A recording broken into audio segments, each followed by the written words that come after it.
మళ్ళీ రిటర్న్ వచ్చారు కదా, అప్పటికి ఇప్పటికి ఏం చేంజెస్ కనిపిస్తున్నాయి? ఆర్టిస్ట్లో కావచ్చు, టెక్నికల్గా కావచ్చు, ఎన్విరాన్మెంట్ కావచ్చు.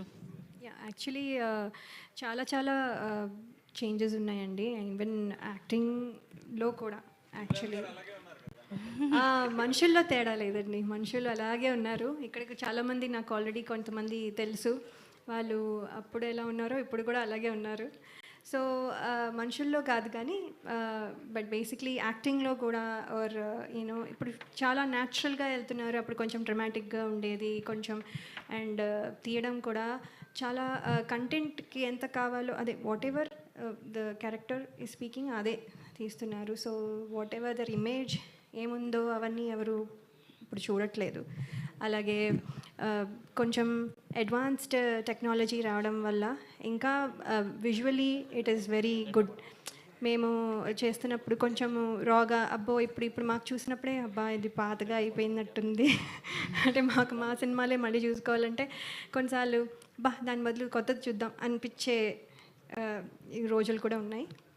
But not that old is always gold అనుకోండి. బట్ కానీ చెప్తుంది ఏంటంటే విజువల్లీ కూడా చాలా బాగుంది అండ్ ఎమోషన్ ఈజీగా క్యారీ అవుతుంది. ఎక్కువ డ్రమటైజ్ చేయకుండా ద ఎమోషన్ ఇస్ రీచింగ్.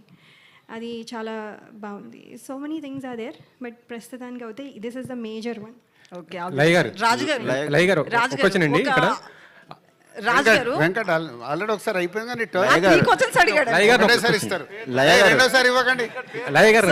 రాజుగారు నువ్వు ఉన్నారు కదా లయగారిని అడుగుతున్నా సార్. ఒకటేసారి మైక్ తీసుకొని అడిగేయాలి. ఏం లేదండి, హీరోయిన్స్ అందరు కూడా సెకండ్ లక్ష్మి గారు. రాజు గారు సారీ ఈ క్వశ్చన్ అడుగుతున్నందుకు ముందే చెప్తున్నా, అవుట్ ఆఫ్ తమ్ముడిని కాకుండా వేరే క్వశ్చన్ ఆన్సర్ ఇవ్వబడదు. No out of the box question. నేను అసలు సమస్య లేదు. ఫస్ట్ ఒక ఆల్రెడీ సినిమాలో ఉంది కదా మాట తప్పినా ఏదో రాశాడు, ఇది కూడా అంతే. తమ్ముడు కాకుండా వేరే దానికి ఆన్సర్ లేదు. ఇండస్ట్రీ పెద్దగా మీరున్నారు, అది మళ్ళీ ఆఫీస్కి రా, కెమెరా తీసుకొని ఆఫీస్కి రా, అక్కడ మాట్లాడదాం. నా వల్ల తమ్ముడు సినిమాలకు వెళ్ళి డీవియేట్ అవ్వడం నాకు ఇష్టం లేదు. సప్తమి గౌడ ఈ తమ్ముడు స్టోరీ అంటే యాక్చువల్లీ మీరు మ్యారేజ్ చేసుకున్నారు, యుఎస్ వెళ్ళిపోయారు కదా. తమ్ముడు స్టోరీ చూస్తుంటే ఏజెన్సీ నేపథ్యంలో కొద్దిగా హార్డ్గా కనిపిస్తున్నది ఈ స్టోరీ. మీకు డైరెక్టర్ గారు చెప్పినప్పుడు మీకు ఎలా అనిపించింది? ఇది మీకు ఆ క్యారెక్టర్ ఏంటి అసలుకి? సినిమా చాలా చాలా కథలు ముందు కూడా చెప్పారండి, కానీ ఈ కథతో కంబ్యాక్ రావాలి అని అనిపించే అంత బాగుంది. నాకు ఫస్ట్ నుంచి చెప్పినట్టుగా ఎలా అయితే ఉందో ఇప్పుడు స్క్రీన్ మీద దానికంటే 10 రెట్లు ఎక్కువగా అనిపిస్తుంది. సో ఇది డెఫినెట్లీ నాకు మెమొరబుల్గా ఎప్పుడు గుర్తుండిపోయే బెస్ట్ ఫిల్మ్ అవుతుందని నేను అనుకుంటున్నాను. నితిన్ గారు ఇక్కడ నితిన్ గారు బేసికలీ నితిన్ గారిని అడగలేదండి, రాజుగారు వద్దన్నారు కదా ఇందాక.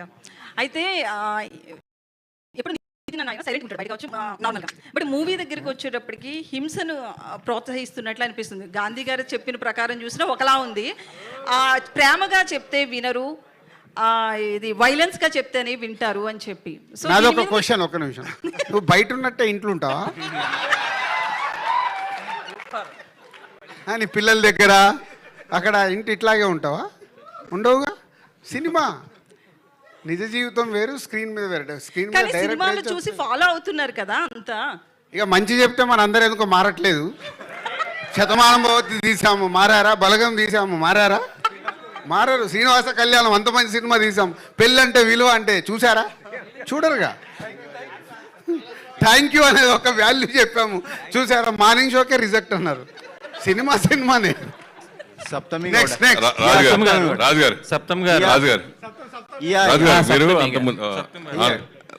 రాజు సూపర్ స్టార్ కృష్ణ గారి దగ్గర నుంచి హీరోలు రిమ్యునరేషన్ లేకుండా చేసినవి ఉన్నాయి, రిమ్యునరేషన్ తిరిగి చేసినవి ఉన్నాయి. అది ఎప్పటి నుంచో ఉంది ఇండస్ట్రీలో, ఇవాళ కొత్తగా కాదు, కానీ అది జరుగుతూ ఉంది. అలాగే డైరెక్టర్కి ప్రొడ్యూసర్ అండర్స్టాండింగ్తో అసలు వితౌట్ రిమ్యునరేషన్తో సినిమాలు కూడా చేసినవి ఉన్నాయి. సో ఆ ట్రెండ్కి ఇప్పటికి వచ్చి ఎందుకు ఇప్పుడు హీరోలు అలా కనిపించారు? నేను చెప్పింది అది కాదు. ఈ సినిమాకి వాళ్ళిద్దరు రెమ్యునరేషన్ ఫైనల్ అయ్యి సినిమా అంత అయిపోయిన తర్వాత, అయిపోయే ముందు ఇద్దరు నాకు ఆఫర్ ఇచ్చారు చూడు, దాని గురించి చెప్పా. ఇద్దరు రెమ్యునరేషన్ సినిమా ముందే లాక్ అయిపోయినాయి. సినిమా ఫినిషింగ్లో ఉన్నప్పుడు డైరెక్టర్ వచ్చి "ఇగో ఇది ఇది ఉంది సార్, ఇది ఇది ఉంది" అని చెప్పి అప్పుడే ఓపెన్గా నేను అలా డల్గా ఉంది ఇది నంబర్లన్నీ వేస్తుంటే పెన్ను తీసుకొని ఇవి నా రెమ్యునరేషన్ ఇక నుంచి వద్దు సార్. అలాగే నితిన్ దగ్గర ఇలా డిస్కషన్ వచ్చినప్పుడు అంకుల్ మీరు ఎంత పంపిస్తే నాకు అంతే రెమ్యునరేషన్ ఈ సినిమాకి. దాన్ని అప్రిషియేట్ చేస్తున్నాను. రెమ్యునరేషన్లు అన్నీ ముందే మాట్లాడుకుంటాం. తర్వాత మెయిన్ ఏంటంటే ఇప్పుడు వ్యూస్ గురించి మాట్లాడుతున్నారు. నిజంగా సాంగ్స్ ఆడియో కంపెనీలు కొనేది ఆ వ్యూస్ ఈ 10 మిలియన్స్ 50 బిలియన్లు ఇలా ఎంతో మనం చూసాం. సో ఈ ఎఫెక్ట్ ఆడియో కంపెనీల మీద కొట్టదా మీకు వాళ్ళు కొనే అంత డబ్బులు పెట్టి కొంటారు కదా వాళ్ళు? మీరు అస్సలు కొట్టదు. ఒరిజినల్గా స్టార్ట్ అవ్వండి, ఒరిజినలే నడుస్తుంది. వాళ్ళకు తెలుసు, అది వాళ్ళకి తెలియదా? తెలుసు కానీ వాళ్ళకి తెలియదు అనుకుంటున్నావా? తెలుసు తెలుసు మరి తెలుసు. అయిపోయింది కదా, అందరికి లోపల ఉన్న అందరికి ఓపెన్ సీక్రెట్ అది. ఒక్క నిమిషం, సప్తం ఏదో అడుగుతారంటే అడగనివ్వండి. Yeah, Saptami. Saptam Garu. After So, how is your Kantara, you experience accepted. making your debut in Telugu? No? How is it? How is the experience? The lipi is same. I think the meaning is different. I think Kannada and Telugu. It was a very nice experience. I mean, I've irritated Karthik from the direction department a lot. I've asked him to send voice notes for every word, for every line, so that it's easy for me to practice all my lines before I go for